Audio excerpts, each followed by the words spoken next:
So I want to talk about something that I think a lot of people have been told about themselves that I just don't think is true. And that's this idea that you're self-sabotaging. Because if you've ever felt like you keep getting in your own way, like you start things and maybe you don't finish them, or maybe you know exactly what you should be doing, but you just don't do it. Or maybe you procrastinate, or you overthink, or you people please, or you avoid all of that.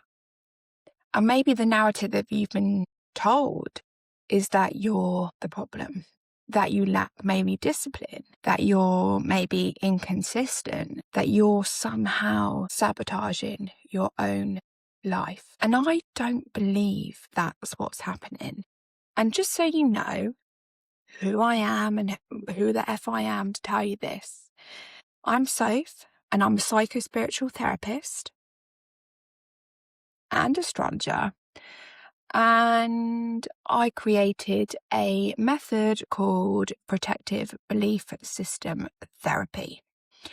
And it's all about understanding the patterns that your nervous system built to keep you safe quite often when you were younger, and actually how we can update them so we can stop feeling stuck, I guess, in the same cycles.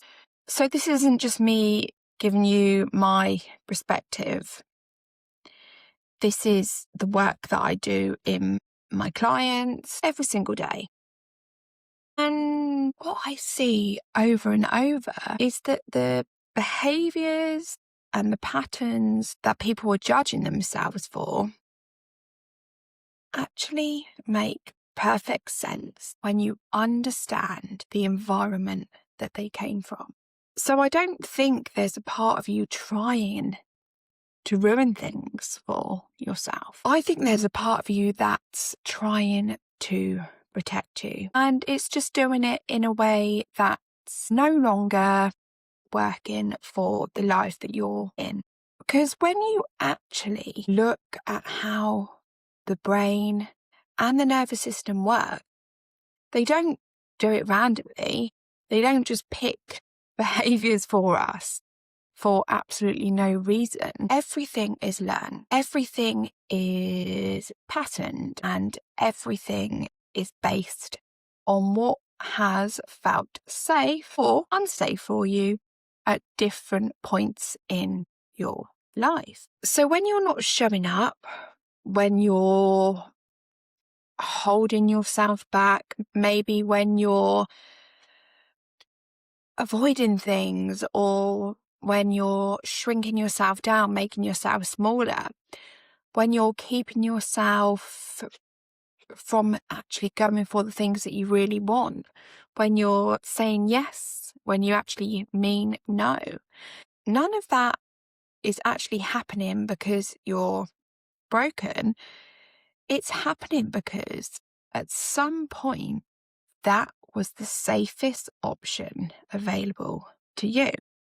And this is where most people kind of get stuck, because they're trying to change the behaviour without actually understanding what the behaviour is actually doing for them. So they're trying to force, I guess, themselves to be more disciplined maybe, or more confident, or more consistent, more visible. But underneath, there's a system there that doesn't feel safe to actually do those things just yet. So of course, it just doesn't stick. In my work, I call these your protection codes. And it's not just about our mindset. It's not just our thoughts. We cannot just journal our way out of this stuff sometimes. It's a combination of what you actually believe about yourself, about others and the world around you, and what you learn early on about what's safe and what isn't. How your nervous system actually responds to different situations, and actually the strategies that you developed to cope with that. Those strategies are actually really quite intelligent, very intelligent. They're not, like I said, random. They're not stupid or pointless. And they're not you failing. They're you adapting. So if you're someone who, I don't know, male people please, who is the one that's always keeping the peace, or someone who struggles to actually set boundaries, actually who feels responsible for other people's emotions, or, feeling like they have to be the one that keeps everyone happy. That's not because you're weak. That's because at some point, actually, keeping people happy was the safest way to maintain connection. And if you're someone who maybe procrastinates or actually avoids things or struggles to kind of follow through with things that you've start projects, doesn't finish them, that's not laziness. That can be protection against being judged, maybe protection against getting it wrong or failing or being seen in a way that I guess doesn't feel safe. If you're someone who's hyper independent and you feel like you have to do everything yourself, and maybe you can't feel like you can rely on anyone, and you don't allow others to help you and you struggle to receive help, that actually isn't because you don't want the support. This is usually because at some point, actually, relying on people, again, didn't feel safe or it just didn't work. So what you're looking at in your life right now are not actually flaws. They're patterns that were built for a reason at one point of time. And the problem is now that those patterns, they don't update automatically. And our life has changed, but the patterns haven't. So your nervous system doesn't work on logic alone. It works on familiarity. So it will keep pulling you back into what feels known, even when what feels known is keeping you stuck. So you can consciously and logically want more, know that you deserve more, know that you're worthy of more. You can want to grow. You can want to show up, and you can want to be visible. You can want maybe better relationships. But if those things feel unfamiliar to you or unsafe on a deeper level, there will be a part of you that actually resists them. Not because you don't want them, but because your system is trying to protect you from something it associates with risk. And this is why the whole kind of, the mindset of just push through it advice doesn't really sit right with me. And I don't feel actually that this works long term, because you can override your system temporarily. You absolutely can. And you can force yourself for a little bit. You can have a good week, maybe even a good month. But if nothing underneath, nothing in the subconscious has actually shifted, you'll end up right back in the same pattern. Your nervous system will pull you back there. And that's usually the moment where people start to think there's something wrong with them. They start to think, why am I like this? Why can't I just stick to anything? Why do I always end up back here? But the better question is not what's wrong with me. The better question is, what is this protecting me from? Because when you ask that, everything starts to shift. If you look at a moment where, I don't know, you're avoiding going for a promotion at work, instead of judging it, get curious about it. What would happen if you actually went for it? What feels risky about this? What am I trying to avoid feeling right now? And the answers are usually things like probably rejection or judgment or failure, being seen, being criticised, getting it wrong, or even actually sometimes succeeding and then having to maintain it. And those fears don't come from nowhere. They come from experiences where those things didn't feel safe. So instead of trying to force yourself out of the pattern, you start to understand it. When you begin to understand it, you can actually start to work with it. You can work with your system instead of against it. This is where real change happens. Not when you shame yourself into doing better, but when you create enough safety in your system to do things differently.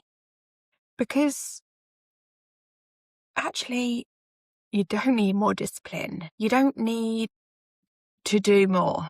You need your system to feel safe enough for you to follow through, to do the thing. You don't need more motivation, actually. You need to remove that internal threat that's making the thing that you need to do feel unsafe in the first place. And this is also why kind of surface level mindset work can feel like it only takes you so far. You know, kind of like the stick and plaster analogy. Because you can say all the affirmations, you can know all the logical reasons that you're safe now. But if your nervous system doesn't quite believe that, it's not going to fully land.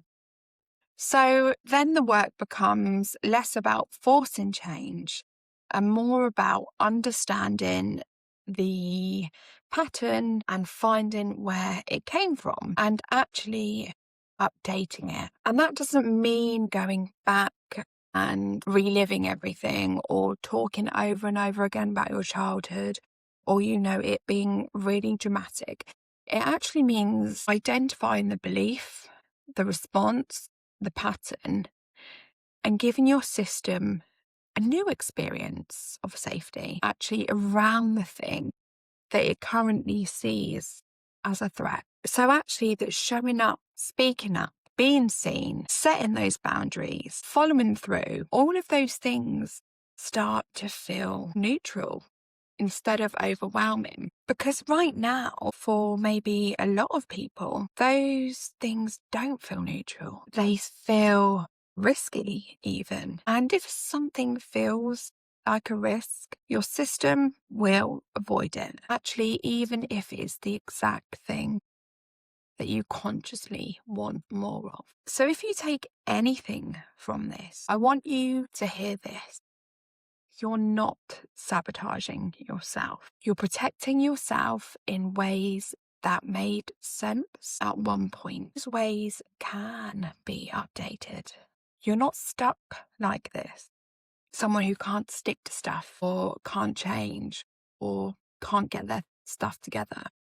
You just haven't worked with the part of you that thinks trying to keep you safe yet. And when you do, everything starts to shift in ways that actually last. And if you're starting to see yourself in this, the biggest thing you can do from here is just notice your patterns without immediately judging them. That's really important. Maybe start getting curious instead of critical, taking things as information, because that's actually what creates change. And if you want to go deeper into this, then this is literally the work that I do with my clients. But what I just want you to understand is this isn't about, setting an alarm and using all the motivation apps and doing all the things. This is about creating safety.